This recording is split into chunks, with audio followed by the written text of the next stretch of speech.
Assalamualaikum warahmatullahi wabarakatuh. Hai teman-teman, selamat datang kembali di YouTube channel saya Dapurin. Kali ini saya akan share ke teman-teman cara membuat kue talam singkong gula merah. Nah, teman-teman, langsung kita ke bahan-bahannya ya. Di sini saya menggunakan 500 gram singkong yang sudah diparut halus, teman-teman. Kemudian ada 400 gram gula merah, ada 150 gram tepung tapioka atau tepung sagu, kemudian ada 100 gram tepung terigu, 100 gram tepung beras, kemudian ada 1 sendok teh vanili, 2 sendok teh garam. Kemudian di sini saya menggunakan 800 santan untuk bagian lapisan bawahnya, teman-teman, untuk lapisan si singkongnya. Jadi ini satu tempat ini nanti 800 ml untuk bagian bawahnya, kemudian 700 ml untuk lapisan atasnya, teman-teman. Jadi santan ini saat ini saya satukan dulu, nanti kemudian saya bagi dua, teman-teman. Nah, untuk lapisan atasnya saya menggunakan 250 gram tepung terigu, kemudian 1 sendok makan tepung tapioka, kemudian 3 sendok teh garam, dan 1 sendok teh vanili, teman-teman. Nah, daun pandan ini nanti kita gunakan pada saat kita akan merebus gula merah beserta santannya, atau santan untuk lapisan atasnya juga akan kita rebus terlebih dahulu, teman-teman. Jadi tujuan santannya direbus terlebih dahulu agar kuenya lebih awet, tahan lama, dan gak cepet basi, teman-teman. Oke, teman-teman, langsung kita ke proses selanjutnya ya. Nah, teman-teman, kita akan masukkan 800 ml santan,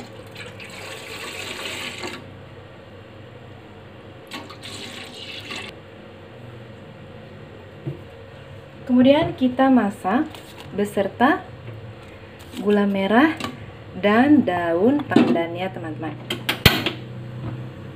Jadi santannya ini sampai dia mendidih aja, teman-teman. Tujuannya agar tidak cepat basi. Oke, teman-teman, kita lelehkan gula merahnya sampai tercampur rata dengan santannya, teman-teman.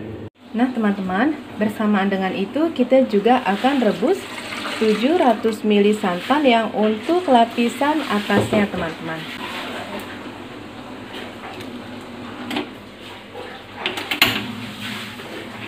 Kita masukkan daun pandannya.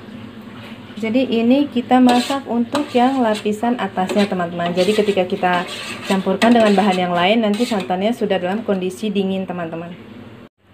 Nah, teman-teman, setelah gula merahnya dilelehkan dan direbus beserta dengan santannya, kemudian kita akan masukkan singkongnya, teman-teman. Kita masukkan singkong. Jadi yang ada singkongnya ini adalah lapisan yang paling bawahnya ya, teman-teman. Setelah itu kita masukkan tepung tapioka. Kita masukkan tepung terigu, tepung beras, garam, serta vanili, teman-teman. Kemudian kita tuang santan beserta dengan gula merah yang sudah dilelehkan. Jadi kita saring ya, teman-teman, agar kotoran yang ada di dalam gula merahnya bisa tersaring dan gak ikut masuk ke dalam adonannya. Kita haluskan, kita campur merata, teman-teman. Nah, teman-teman, saya ratakan terlebih dahulu ya. Nah, teman-teman, jadi setelah semua bahan untuk adonan lapisan bawahnya dicampur merata, hasilnya seperti ini, teman-teman. Nah, teman-teman, kemudian kita akan campurkan semua bahan untuk lapisan atasnya, teman-teman. Kita masukkan terigu, tepung tapioka, kemudian garam, serta vanili, teman-teman. Sama seperti lapisan bawah tadi, kita akan masukkan santannya sedikit demi sedikit, teman-teman. Jadi tadi semua santan ini sudah direbus terlebih dahulu ya teman-teman, agar kuenya tidak cepat basi. Karena banyak nih yang tanya, tahan berapa lama kuenya, cepat basi nggak? Jadi kalau santan yang nggak direbus memang saya jamin dia cepat basi teman-teman. Nggak sampai 1 kali 24 jam dia sudah nggak enak, udah basi. Tapi kalau santannya direbus dulu 1 kali 24 jam itu tidak akan basi teman-teman. Jadi ini untuk lapisan atasnya teman-teman. Nah teman-teman, saya haluskan, saya campur semua terlebih dahulu ya. Nah teman-teman, setelah semua adonan bagian atasnya tercampur rata, seperti ini tampilannya teman-teman. Seperti ini tampilannya. Kemudian sebelum kita masak, untuk lapisan bagian atasnya kita akan saring terlebih dahulu teman-teman, supaya nanti adonannya atau kuenya itu mulus teman-teman, tidak menggerindil. Kita saring terlebih dahulu. Bismillahirrahmanirrahim.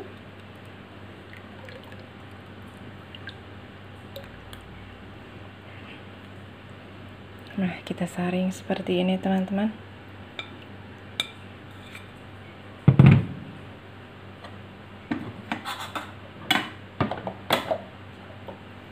Jadi supaya lapisan atasnya nanti mulus teksturnya.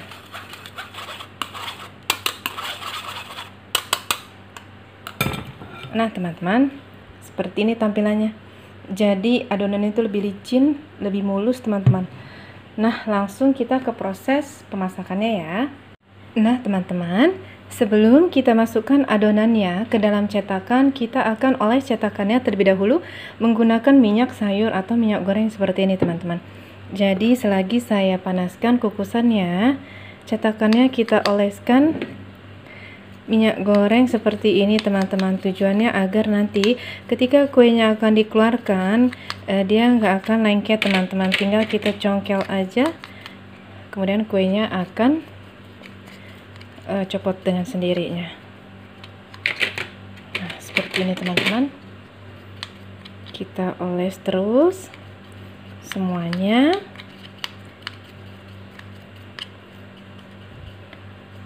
Nah teman-teman, saya oles semua cetakannya terlebih dahulu ya. Nah teman-teman, setelah semua cetakannya dioles menggunakan minyak goreng atau minyak sayur, kemudian kita akan masukkan adonannya teman-teman. Oh ya teman-teman, di sini saya menggunakan cetakan bunga tulip teman-teman, dengan diameter 6,3 cm, kemudian diameter atas 6,3 cm, kedalaman 3,1 cm, kemudian diameter bawahnya 5,2 cm teman-teman. Nah kemudian kita akan masukkan adonan singkongnya atau lapisan bawahnya itu sebatas garis ini aja teman-teman, karena nanti lapisan atasnya itu akan kita isi dengan adonan yang warna putih. Nah kebetulan kukusannya sudah bunyi mendidih ya teman-teman. Kita masukkan adonan untuk lapisan bawah singkong gula merahnya. Adonan singkong gula merahnya kita masukkan. Bismillahirrahmanirrahim. Seperti itu teman-teman. Kita masukkan terus. Nanti kita hitung berapa jumlah kuenya setelah semua dimasak ya teman-teman. Nah teman-teman, oke, saya masukkan semua adonan ke dalam cetakannya terlebih dahulu ya.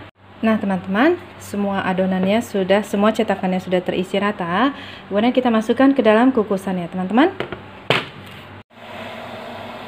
Nah teman-teman, kita masukkan kuenya satu persatu.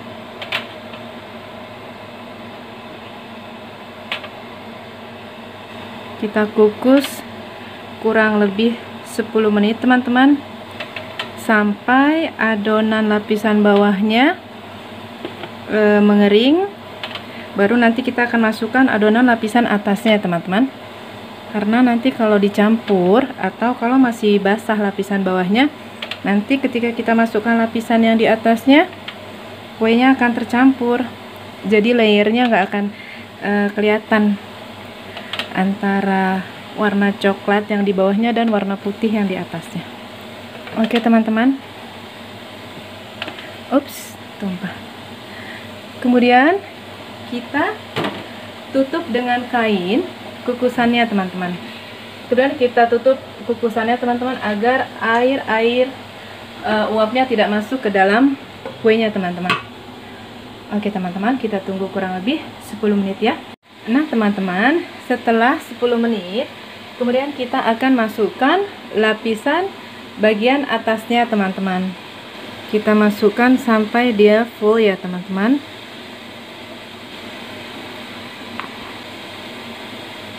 Bismillahirrahmanirrahim. Bismillahirrahmanirrahim.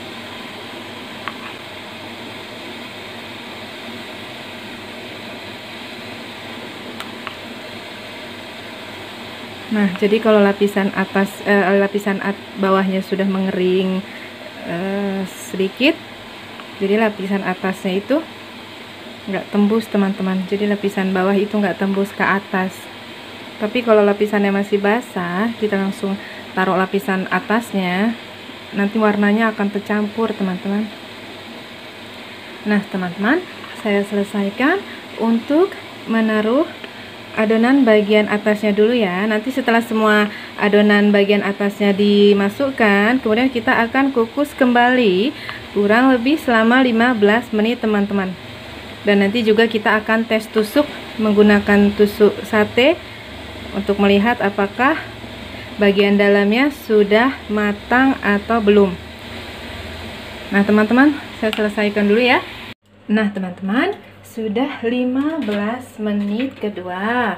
Yang pertama tadi 10 menit, yang kemudian setelah dimasukkan lapisan putihnya kita kukus 15 menit. Nah setelah 15 menit kita tes tusuk teman-teman. Kita tes, kita lihat apakah adonannya masih ada yang menempel atau tidak. Nah ini sepertinya sudah matang ya teman-teman, karena sudah tidak ada adonan yang menempel lagi di lidinya teman-teman. Kemudian kita angkat satu persatu teman-teman. Kita angkat, baru nanti kita keluarkan dari cetakannya teman-teman. Nah teman-teman, saya angkat semua terlebih dahulu ya. Nah teman-teman, kue talamnya sudah matang. Kemudian kita akan keluarkan kuenya dari cetakannya teman-teman. Nah seperti ini cara mengeluarkannya teman-teman. Jadi karena loyangnya tadi sudah dioleskan minyak, ini nggak akan lengket teman-teman. Teman-teman tinggal congkel di ujungnya saja, kemudian dia akan keluar dengan sendirinya seperti itu teman-teman. Nah dia akan keluar dengan sendirinya teman-teman. Oh lala, kita keluarkan satu lagi. Nah seperti ini teman-teman, mudah sekali bukan mengeluarkannya, sangat mudah teman-teman. Kita keluarkan menggunakan alat bantu tusuk sate teman-teman. Seperti itu. Kita keluarkan semuanya. Nah, gampang bukan teman-teman? Mudah sekali cara mengeluarkannya. Nah, teman-teman, demikian tadi cara membuat kue talam singkong gulai merah dari saya. Jadi, semua bahan-bahan yang tadi saya sudah share itu menghasilkan 52 buah kue talam teman-teman. 52 buah kue talam. Kemudian untuk bahannya itu pas. Jadi artinya pas itu nggak ada yang tersisa sedikit pun. Artinya semuanya digunakan pas banget teman-teman. Jadi 52 buah kue talam itu tanpa sisa bahan sedikit pun. Jadi komposisi adonan putih dengan adonan warna coklatnya itu pas banget teman-teman. Jadi teman-teman patut coba ya. Dan jangan lupa untuk like, comment, share, dan subscribe YouTube channel saya agar bisa memberikan lebih banyak manfaat untuk banyak orang. Wassalamualaikum warahmatullahi wabarakatuh.